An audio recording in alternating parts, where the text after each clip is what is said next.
Welcome to the deep dive. You know how this works.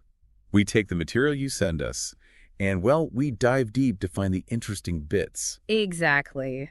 And today we're tackling something maybe a little different, an Amazon.com page. Right. Specifically for the Kindle edition of a book called Bow Down, when a BBW submits by someone named Authoress Masterpiece. Yeah, and you might think it's just the sales page, but there's actually a ton of info packed in there. Okay, like what? Well, beyond the obvious book details, you get customer reviews, author bio stuff, related books. Even just the Amazon layout tells you something. So the mission today is basically to unpack this one web page. Pretty much. See what it tells us about the book, its reception, the author, give you a quick but thorough understanding from just this digital snapshot. All right, let's get into it. The title definitely catches the eye. Bow Down, when a BBW submits. It does. Author is Authoress Masterpiece, editor listed as Janine Corneal. And we're focusing on the Kindle version, but it looks like it's also at an audiobook, hardcover, and paperback. Which already suggests, a certain level of backing or ambition for the book. They want it available everywhere. Okay, let's talk basics. Print length is 275 pages, English language. Publication date, January 15, 2024. So fairly recent. Yeah, very recent. File size is 709 KB, standard Kindle stuff. Wow. But the pricing is where it gets interesting. How so? Well, the print list price for the paperback is $30.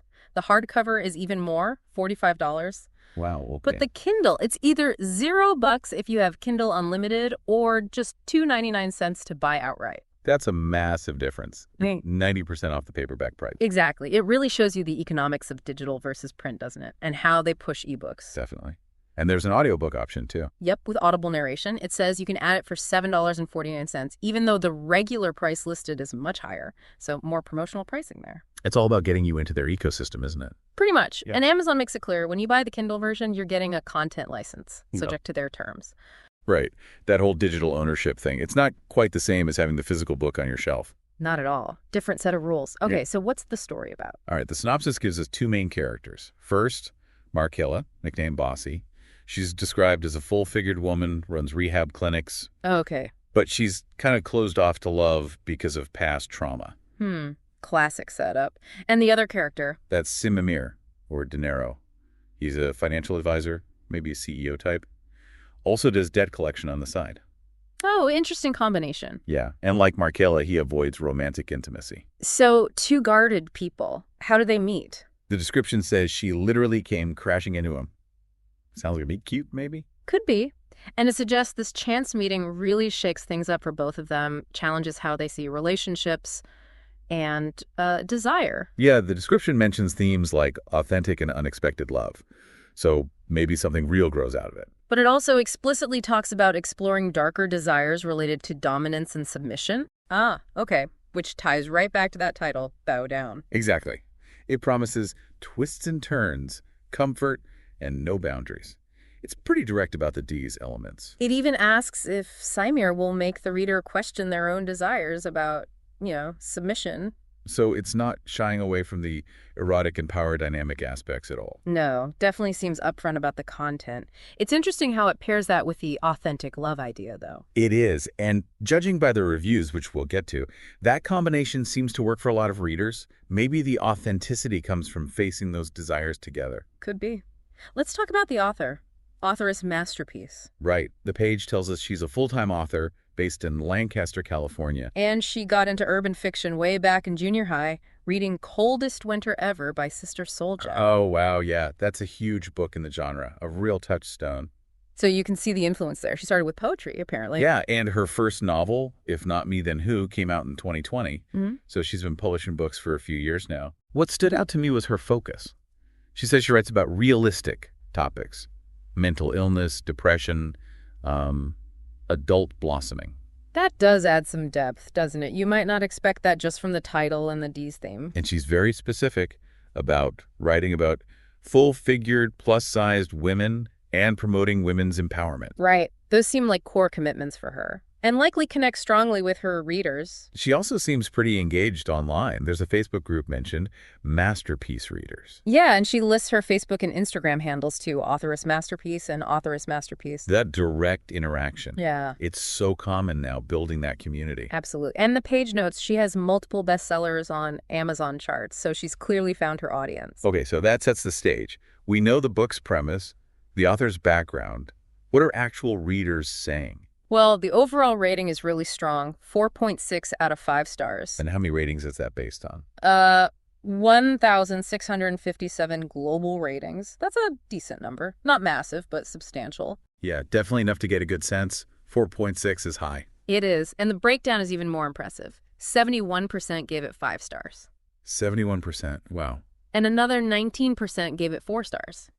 So you're looking at 90% of raters giving it 4 or 5 stars. That's huge. Very little negativity then. Almost none. 9% give it 3 stars, only 1% gave it 2 stars, and 0% gave it 1 star. So people who read it seem to really, really like it. Why do you think it's hitting so well? Well, like we said, the synopsis is clear. People probably know what they're signing up for, and the authors focus on representation. That seems key. Amazon has that AI summary feature now, right? What does it pull out? Yeah, it highlights things customers talk about. Here it lists readability, story quality, language, emotional depth, spice level.